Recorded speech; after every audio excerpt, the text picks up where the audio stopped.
joke. Juju Smith-Schuster followed with, first the NFL takes away our bye week because another team can't get their COVID situation together. Now they take away our Thanksgiving primetime game for the same reason. Shaking my head. And tight end Eric Ebron had this to say. I'm not going to lie. Hashtag at NFL, this is bull. You know the rest. NFL insider Dan Graziano is live on SportsCenter with more. Dan, why did the league decide to postpone this game? Ryan, you mentioned the 7 Ravens that have tested positive so far this week. The league just decided with 2 more of those showing up today to bring that total to 7, that it needed a couple of more days to assess where things were with regard to this outbreak. My understanding is the contact tracing and the investigation that the league has undergone so far, they feel like they have a handle on how the virus got into the Ravens building. They just want to make sure, and they feel like if the testing results stop turning up positive tomorrow and Friday, that they'll have that they'll be right about that and they'll be able to move on with the game. But they didn't feel like they had given it enough time to ensure whatever it is their theory is about whether it started in the facility or somebody brought it in from outside. They just needed a few extra days, so they pushed the game back to Sunday. Those 7 players that tested positive aren't going to be able to play. And in the meantime, they're assessing the close contacts of those players. And it's possible that some of those won't be able to play if they're identified as high-risk close contacts and if their contact with the person who tested positive was too recent. Could make for a very difficult situation for the Ravens on Sunday if they do play then. Now, we saw the reaction from some of Pittsburgh's players. So, Dan, tell us more about why the Steelers players are so upset. Well, Juju laid it out, right? Earlier this year, they were supposed to play the Titans, and that game got postponed because of an outbreak in the Titans facility. And then it got moved to what was supposed to be Pittsburgh's bye week. Now, so they ended up having the bye week, the week the game was supposed to be able to be played, but they had already spent the week practicing, so they didn't really get a bye. Now they have a Thursday night game, so they have that sort of half bye, right, where they play Thursday and then not again until the following Sunday. So now they've lost that too. So they're playing these games without the kind of rest that they expect to get at various points during the season. And it's frustrating, and understandably so. But I just think it's important for people to remember that, A, this could happen to any team at any time. It's not necessarily because the Ravens did something wrong. And B, this season was never going to be fully fair. The league has sort of made that clear from the beginning. There are going to be things that happen that create situations that would have been unacceptable in previous years. They're doing them to make sure they can get the season played. You know, it's what we have to live with, unfortunately, the Steelers do during this COVID-19 year. And by the way, the Steelers actually have a shot to clinch a playoff berth with a win. They also need the Raiders and the Dolphins to lose for that to happen. Dan, thanks. Well, some COVID news in college football today. Alabama head coach Nick Saban has tested positive for COVID-19 and is showing mild symptoms. Saban will not coach Bama's Iron Bowl against Auburn this Saturday. Saban had tested positive back in October, but that turned out to be a false positive confirmed by negative tests on 3 consecutive days. Now, this Saturday, offensive coordinator Steve Sarkisian will take over the head coaching duties until Saban returns. That could be as early as December 4th against Arkansas. Here's Saban speaking today.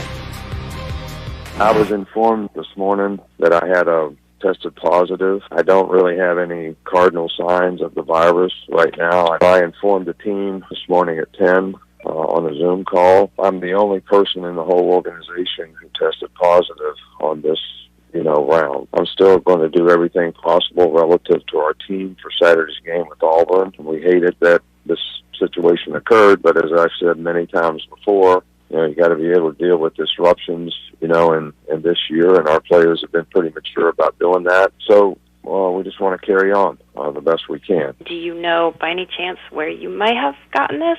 No, I have no idea. I'm around nobody.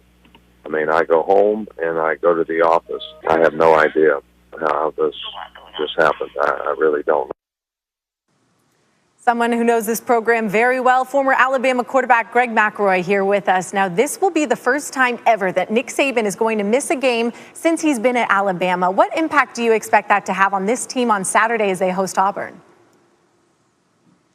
Well, the good news, I guess, if you're trying to find the silver lining, is that they had a dress rehearsal of him not being there in the week leading up to the Georgia game. Remember, he had the false positive test early in the week, so Steve Sarkisian stepped in that short-term interim role and ran practice for a vast majority of their prep leading up to that game. Then, of course, on Saturday, Saban was tested yet again, had a third straight day with a negative test, and was available to patrol the sideline later that night. So they have gone through the dress rehearsal, but I really don't think it's going to have that much of an impact. Where you might feel it most as a player is in the pregame and at the halftime speeches. If those two speeches feel a little uncomfortable, that might be something you have to deal with. But when it gets kicked off, it's all about your actual talking to your position coach and your coordinator, in which Nick Saban doesn't have a whole lot to do with either one of those two conversations. Interesting. Okay, well, #1 Alabama still remains a heavy favorite against Auburn, but considering that Saban won't be on the sidelines and, as you said, giving those speeches,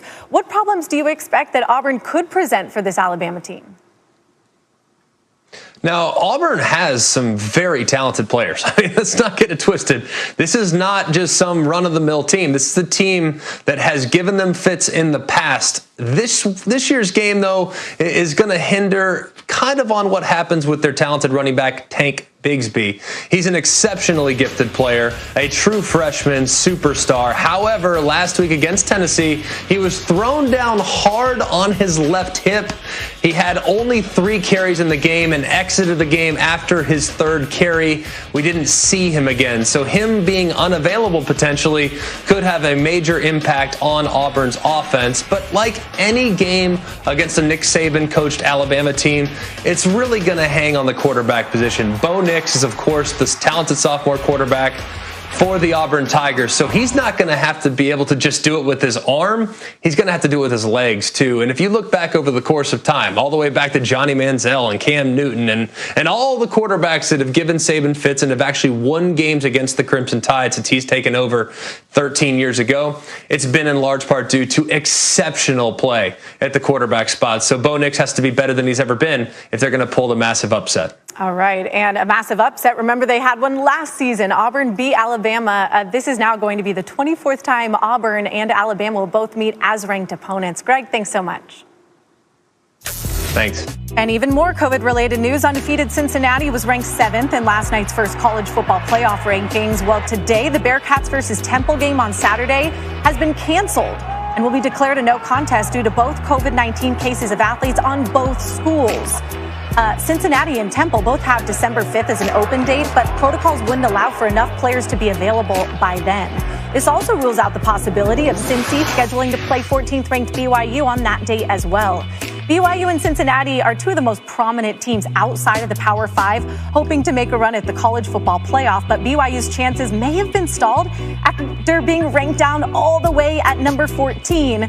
Each of these two teams have one remaining scheduled game on December 12th. However, the Bearcats have another chance at a signature win in the AAC championship game. Now, Cincinnati currently has a 35% chance to reach the playoff. That's the 4th highest of all teams.